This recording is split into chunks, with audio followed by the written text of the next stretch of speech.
Pemirsa, pariwisata Bali masih mengandalkan jumlah kunjungan wisatawan mancanegara atau turis asing selain wisatawan domestik. Apalagi Bali menjadi penyumbang devisa negara terbesar bagi Indonesia dari jasa pariwisata. Demikian disampaikan pemerhati pariwisata yang juga pengelola salah satu hotel di Sanur, Gongwir Tama. Ia menilai upaya pemerintah yang gencar mengembalikan kepariwisataan Bali pasca pandemi harus terus didukung seperti mendorong perjalanan wisata, memperbanyak program wisata, hingga mendatangkan wisatawan berkualitas.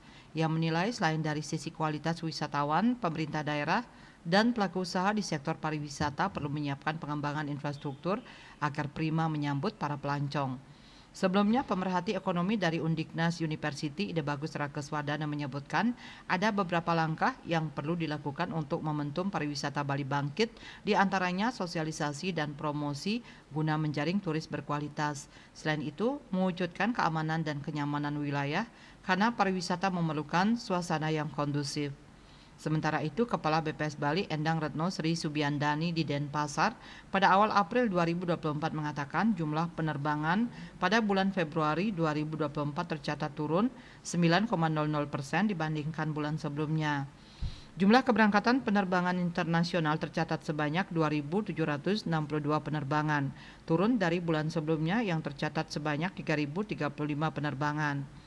Penerbangan internasional pada bulan Februari 2024 didominasi oleh penerbangan menuju Australia, 815 penerbangan disusul penerbangan ke Singapura, 560 penerbangan, Malaysia 428 penerbangan, Tiongkok 155 penerbangan, dan Vietnam 140 penerbangan. Dari sisi penumpang tercatat sebanyak 491.934 orang penumpang yang berangkat melalui terminal keberangkatan internasional Bandara Igusti Ngurah Rai Bali.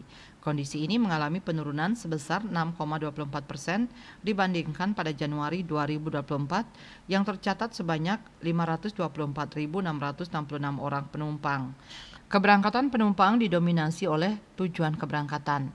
Menuju Australia sebanyak 132.259 orang penumpang, disusul Singapura 101.625 orang penumpang, Malaysia 60.526 orang penumpang, Tiongkok 30.552 orang penumpang, dan Qatar 26.344 orang penumpang. Jika dibandingkan dengan bulan yang sama tahun sebelumnya, jumlah penerbangan mengalami peningkatan sebesar 26,76% dibandingkan periode sebelumnya yang tercatat sebanyak 2.179 penerbangan. Bisnis Bali melaporkan.